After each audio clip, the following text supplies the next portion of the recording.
Para tayo nabubo. Wala na kayo ba? Maaya bigas! Ito pala kanin, oh. Diet! Ate, pula ako na sayang!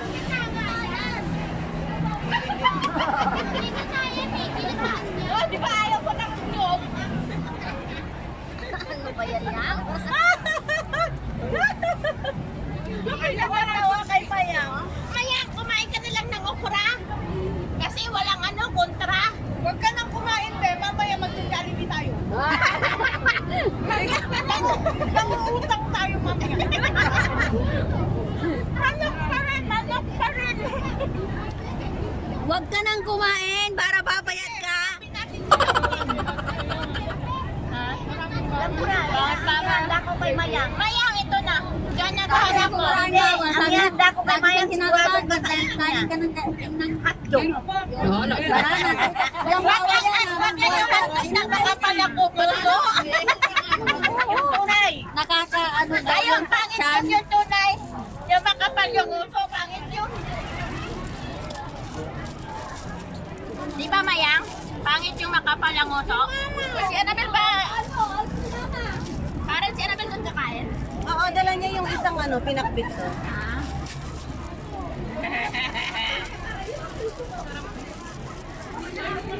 Right, kailangan yung kanin. Right yan, para papatunaw. Ilan? Isa po sa akin. Ano yun? Ami pa inubo. Sprite. Sprite. Ah. Sino kayo kagagdag niya? Ate Ems!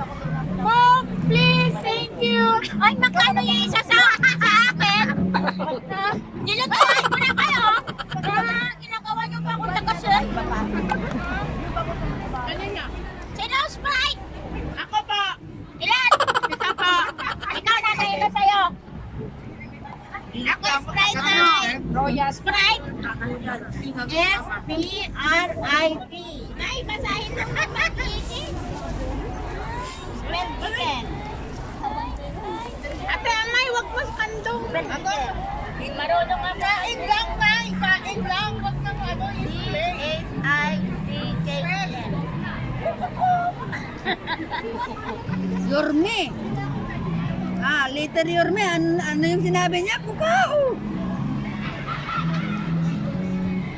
Ano yung English ng chicken parang 3 minutes more. So for all the speakers, we would like to invite you to be ready, and then we will start as soon as possible.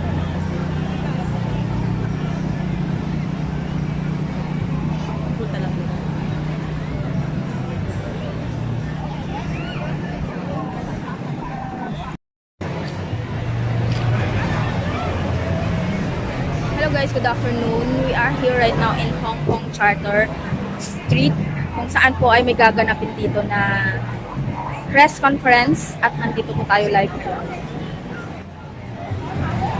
So, ang topic po nila ngayon or namin ay about po sa International Working Women's Day kung saan po ay tatalakayin ang mga karapatan ng mga kababaihan.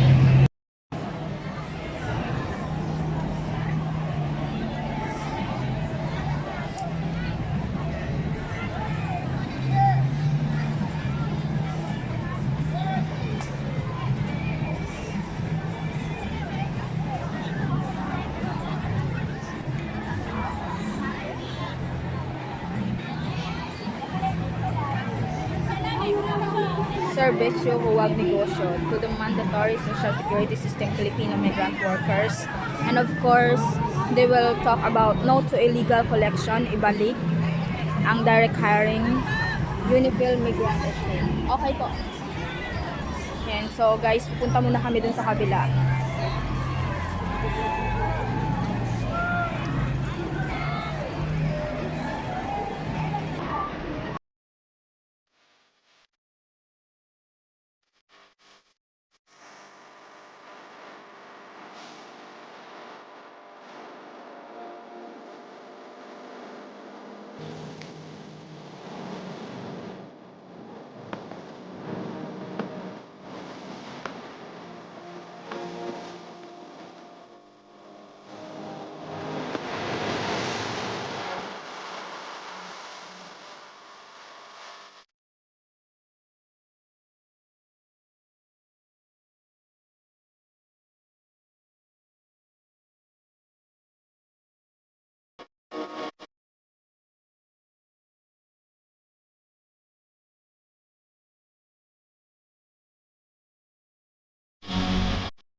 佢哋放假出門或者平日嘅工作出門嘅情況。我哋有一啲嘅個案咧，直情咧都移民工、家務工咧係俾人鎖咗喺屋企，唔可以出去。而呢樣嘢咧如果佢哋唔願意遵守呢樣嘢嘅話，甚至我哋已經有一啲個案咧係佢因為咁樣而被解僱。而喺呢個情況之下，喺香港嘅政策有一個2個星期嘅規定，外傭姊妹佢哋一定喺被解僱之後要有2個禮拜之內離開香港，令到佢哋去追討佢哋嘅賠償係更加困難。而呢啲種種其實都係因為政府冇做好佢哋嘅責任。咁所以我哋咧要求政府佢嘅疫情係唔應該去咁樣處理，佢應該要去保障我哋嘅移民家務工，亦都保障我哋香港每一個女性嘅照顧者同埋工人，令到佢哋唔會喺呢個疫情之下受到無薪假嘅被迫要放無薪假、被減去佢哋嘅人工等等嘅情況。最後我哋都呼籲大家咧去一齊去起嚟去團結同我哋嘅女性同香港嘅每一個女性一齊去爭取佢哋嘅權益。Okay, so apart from our program here, we also have different programs for the celebration of International Working Women's Day in different parts of Hong Kong, including Central, Causeway Bay, Kowloon, and also in New Territories. 好，咁跟住落嚟咧，我哋就會邀請民主黨立法會議員黃碧雲發言嘅。So now we will invite Helena Wong Bek Wan, Electoral Councillor of the Democratic Party, to speak.我哋諗緊講英文定講中文啦。First, I want to say a few words in English.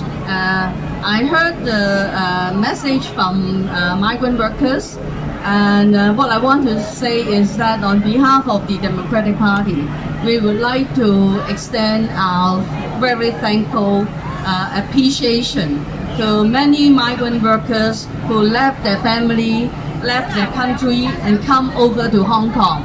Without you and your contribution, I think a lot of family cannot afford to go out to work. So we want to show our appreciation, and obviously we understand your situation, and we hope that the government will will listen to the demands and improve the working condition as well as the working hours of the migrant workers. 今日咧就係我哋慶祝，唔單止慶祝3·8婦女節，仲係特別慶祝咧國際勞工婦女日。咁我哋今日其實所有婦女咧，其實都係勞工，不過有啲咧就ang nasayang sa walang tigil na pagyurak sa pantaong karapatan.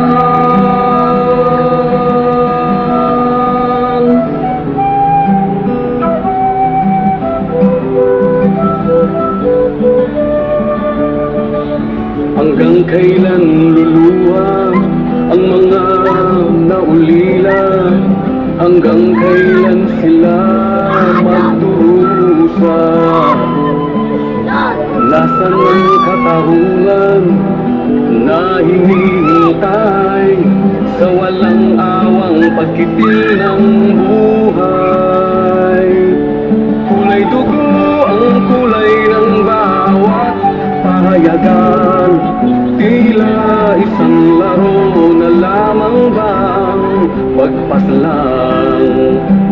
O kay raming buhay na ang nasayang sa walang tigil na pagyurak sa pantaong karapatan.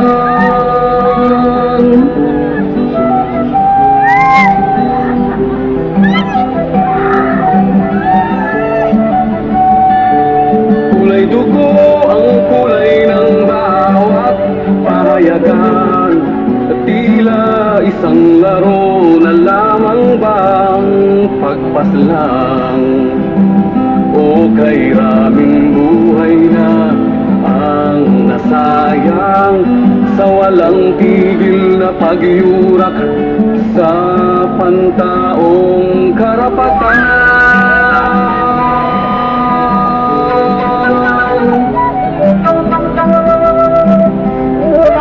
Papay! Palaban! Militante! Papay! Palaban! Militante!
Erin's Vlog at kasama ko ngayon ang likha.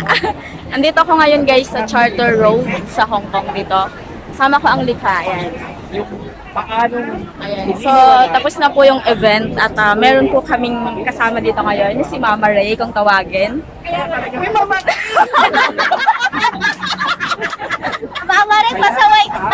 Ayan. Si Mama Ray po ngayon ay interviewin natin regarding po sa likha kasi nadinig ko na siya po ang founder ng likha noong 2005. 2005, o diba? Tagal na. So, Yun na po, maraming po salamat. Bye-bye! ayan, so Mama Ray, so far, ano po yung masasabi niyo sa binuo mong likha organization? Hindi ako yung bumuo parang isa sa mga founding members lang ng likha. Ang likha talaga ay binubuo ng mga kababayan natin, mga migrante na mahilig sumayaw, kumanta, at mag-provide din ng ibang forma ng pag-perform. Kasi di ba makikita mo mga usual na performances dito ay tungkol sa yung mga models. Maganda naman siya, pero maganda rin na yung mga performances natin dinedepict yung kalagayan ng mga kababayan natin. So, Mama Ray, ikaw ba isa din sa mga sumasayaw? Dati, sumasayaw ba ako dati? Yes! Gusto niyo ba ng sample? Hindi. Kami naniniwala! Ayan, may sinasabi po yung mga member ng likha. Ayan, ano nga yun ulit? Kasi matuturuan ko kayo, meron ako tinatawag na umbrella. Ay, marunong ako sumayaw, umbrella dance. O, sige nga. Pakita nga po. Ito yan. 1, 2, ready, go. Baka tamaan ako. Ay, wala. 1, 2.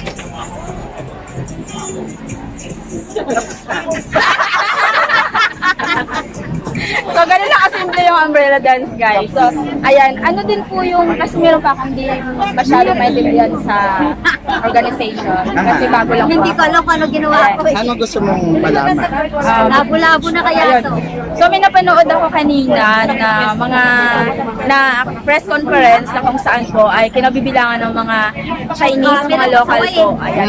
Yung iba naintindihan ko, pero yung iba ay Chinese po, kaya hindi ko maintindihan.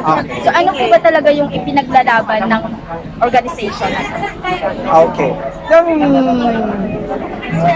Yung likha ay bahagi ng mga migrant organizations dito na siyempre ay gusto din natin na ipaglaban yung rights ng mga kababayan natin. Meron kasing pag-iisip na pag domestic worker ka, wala kang rights, katulong ka lang yung konsepto ng gano'n. Pero ang ina-assert nga natin dito, ang domestic work ay isang trabaho. Kayo ay may mga kontrata. Ibig sabihin, meron kayong mga karapatan. Hindi lang mga babae, kundi rin bilang mga manggagawa. For a long time kasi ang treatment sa domestic work ay medyo slavery, no? Parang pag narinig pa nga nila na ay domestic worker ka, katulong ka, mababa ang pagtingin sa'yo, na hindi dapat ganoon.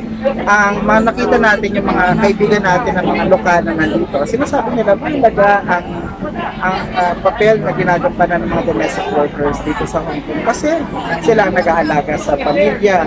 Meron sila, wala silang ginagawa na makakasakit sa pamilya ngayon. Nandito sila para magtrabaho. No? Kaya kinakailangan din na tratuhin ng gobyerno ang mga kababayan natin, mga domestic workers, bilang mga tao. Yun yung gusto nilang ipaabot na message na ang mga kababayan natin dito ay hindi kaiba sa mga lokal. So gano'n, wala dapat discrimination, wala racism, wala slavery. Ayan guys, so malinaw na sa atin lahat kung ano talaga ang ipinaglalaban ng likha, hindi lang likha kundi buong organization. Ayun nga, kanina nga po ay natapos na ang conference about sa International Working Women's Day. Okay, so hindi lang din po ito ipinaglalaban yung sa mga mga comments, diba? So, hindi sila mga OFW dito sa Yes, correct. So, thank you so much po, Mama Ray. Thank you so much, Ben. Sa ayan, pwede bang mag-shake hands kay Mama Ray? Dapat Ayan. fist bump tayo. Kasi nga bawal daw. Pa, Ayan. kaya elbow bump. Chika-chika! Ganto? Dito na lang. Hirap naman. Ang hirap naman, pwede Ayan. pala dito. Pwede rin namang ilong-ilong, kaya nung Wala akong ilo. aba ng mukha nung boy. Ang laki nga ng ilong. Ayan, so thank you so much, Mama Ray. Salamat din. So thank you so much. Guys, please, Mama Ray, pwede ko bang magsabi kayo na please like and subscribe. Please like and subscribe sa kanyang ayun. YouTube channel. Please like and subscribe sa kanyang YouTube channel. Alam natin yan. Hey, thank you guys.